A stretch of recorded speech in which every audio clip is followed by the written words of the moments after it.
Aku, Yesus, akan minta kepada Bapa, sudah 2. Dan ia atau Bapa memberikan kepadamu seorang penolong yang lain, yaitu Roh Kudus, sudah 3. Supaya ia, Roh Kudus, menyertai kamu selama-lamanya. Jadi, Yesus yang minta kepada Bapa kirim Roh Kudus.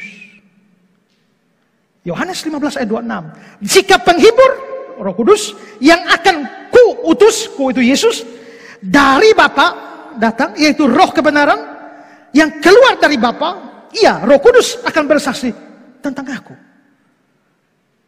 Jadi Bapa, Roh Kudus, Yesus. Bapa, Roh Kudus, Yesus.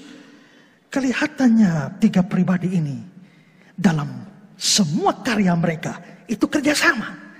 Dalam konteks-konteks yang sakral. Jikalau ada orang yang percaya, maka dia harus dibaptis. Dibaptisnya bagaimana? Matius 28 ayat 19, baptislah mereka dalam nama Bapa, Anak, Roh Kudus.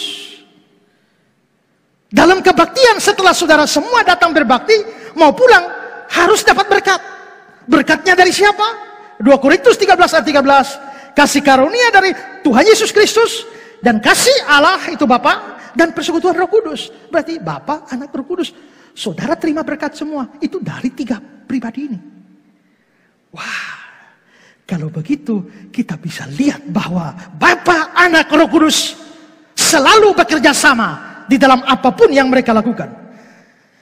Memang mereka tidak melakukan satu hal bersama-sama. Maksudnya satu tindakan dilakukan bersama-sama.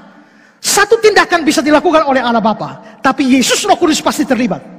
Satu tindakan oleh Yesus, tapi Bapa Roh Kudus terlibat. Satu tindakan Roh Kudus, Bapa dan Yesus terlibat. Contohnya, yang dibaptis itu hanya Yesus. Bapa tidak dibaptis, Roh Kudus tidak dibaptis. Yang dibaptis hanya Yesus. Tapi waktu Yesus setelah baptis, apa? Bapa terlibat, Roh Kudus terlibat. Ya, Matius 3, 16-17. Sesudah dibaptis, Yesus segera keluar. Dan dia melihat Roh Allah. Ayat 17, lalu terdengarlah suara dari surga. Suara siapa? Inilah anakku. Kalau itulah anakku, berarti yang ngomong Bapa. Maka Yesus, hanya Yesus yang dibaptis. Tapi ternyata Roh Kudus ikut di sana, Bapa ikut di sana. Maka kesimpulan kita, pribadi-pribadi Allah Tritunggal, itu adalah pribadi-pribadi yang selalu bekerja sama. Apa penting bagi kita? Begini, Bapa, Anak, Roh Kudus itu 3 pribadi Allah. Jikalau ketiganya mempunyai hakikat yang sama dan satu Allah, itu berarti bahwa sifatnya mesti sama. Bapa Maha Kuasa, Anak Maha Kuasa, Roh Kudus Maha Kuasa. Ketiganya Maha Kuasa. Nah, walaupun ketiganya Maha Kuasa, masih mau kerjasama. Saya tidak Maha Kuasa. Yang sana tidak Maha Kuasa. Yang sana tidak Maha Kuasa. Kita punya kelemahan. Yang Maha Kuasa saja mau kerjasama. Kita yang penuh kekurangan kok tidak mau kerjasama.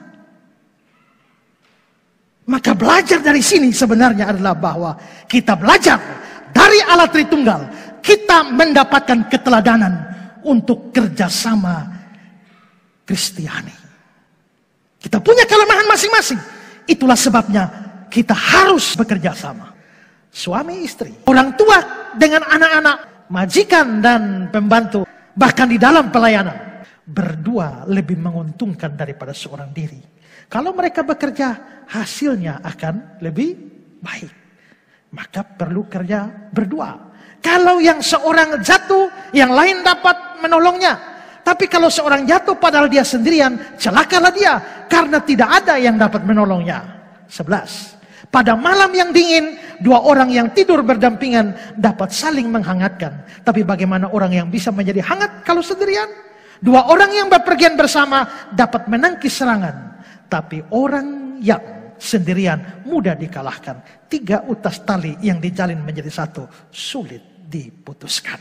Nah, ayat ini pengkhotbah katakan betapa pentingnya saling menolong, saling menopang, saling kerjasama satu sama lain. Banyak kesulitan, banyak pekerjaan, banyak tantangan bisa dihadapi kalau kita bisa bekerja sama seorang akan yang lain.